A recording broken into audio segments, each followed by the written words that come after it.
जय श्री कृष्ण फ्रेंड्स। आज આપણે બનાવીશું ગુજરાતી ઢોકળા। તેનો લોટ તૈયાર કરવા માટે 2.5 કપ ચોખા, 1.5 કપ ચણાની દાળ, 1/2 કપ અડદની દાળ અને 2 ટેબલસ્પૂન મેથીના દાળ એટલું ભેગું કરી અને એને લોટ તૈયાર કરવાનો। લોટ કરકરો તૈયાર કરવાનો। તેમાંથી મેં અત્યારે 1 કપ લોટ લીધો છે બાઉલમાં। હવે એનું આપણે બેટર તૈયાર કરીશું। આ 1 કપ છાશ લીધી છે। છાશ થોડી ખાટી લેવાની। હવે ધીમે ધીમે ઉમેરતા જઈશું અને આપણે એને હલાવતા જઈશું। થોડી થોડી છાશ નાખવાની અને હલાવતા જવાનું।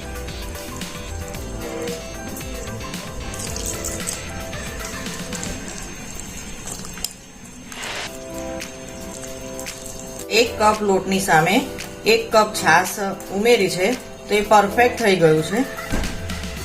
તમે જોઈ શકો છો કે એકદમ સરસ બેટર આપણું તૈયાર થઈ ગયું છે। એકદમ પાતળું પણ નહીં અને જાડું પણ નહીં। હવે આને આપણે 5 થી 6 કલાક ગરમ વાતાવરણમાં મૂકી દેવાનું અને આથો આવવા દેવાનું। હવે આ ખીરાને 6 કલાક થઈ ગયા છે।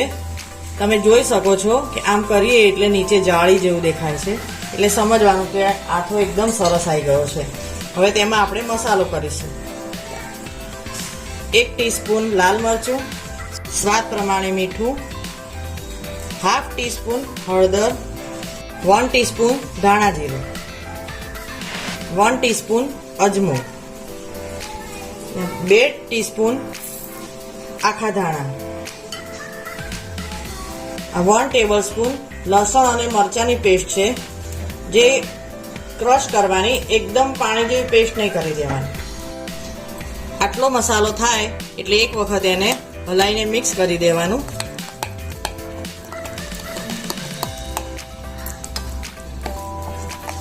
હવે આપણે આ બેટરમાં મસાલો મિક્સ કર્યો તો થોડુંક પાણીની જરૂર હોય એવું લાગે છે, તો આપણે 1 ચમચો, નાનો ચમચો છે જે પાણી ઉમેરી દઈશું।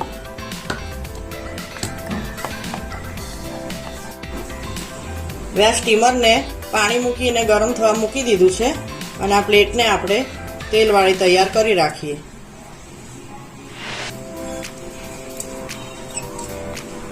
½ ટીસ્પૂન સાજીના ફૂલ છે અને એની ઉપર 1 ટીસ્પૂન ઓઇલ નાખવાનું। એટલું નાખી અને પછી અને હલાવીને એકદમ મિક્સ કરી દેવાનું અને તરત જ પ્લેટમાં લઈ લેવાનું। આમાં તમને ઢોકળા જાડા ગમતા હોય તો ખીરું થોડું વધારે નાખવાનું, પાતળા ગમતા હોય તો ઓછું નાખવાનું। ઉપરથી લાલ મરચું સ્પ્રિંકલ કરી દેવાનું, એટલે એનો ટેસ્ટ ખૂબ જ સરસ આવે છે। પાણી ગરમ થઈ ગયું છે, તેમાં પ્લેટ મૂકી દઈશું।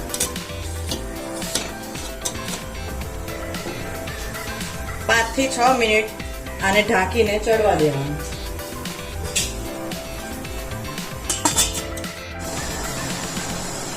હવે આને 5 થી 6 મિનિટ થઈ ગઈ છે। આપણે એને ચેક કરી લઈશું।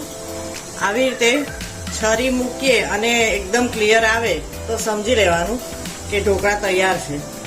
ગેસ બંધ કરી દઈએ અને પ્લેટને બહાર કાઢી લઈએ।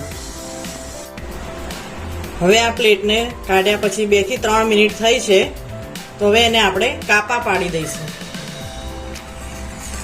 એકદમ સરસ સોફ્ટ બન્યા છે, જે આપણી છરી ફરે એટલે ખ્યાલ આવી જાય।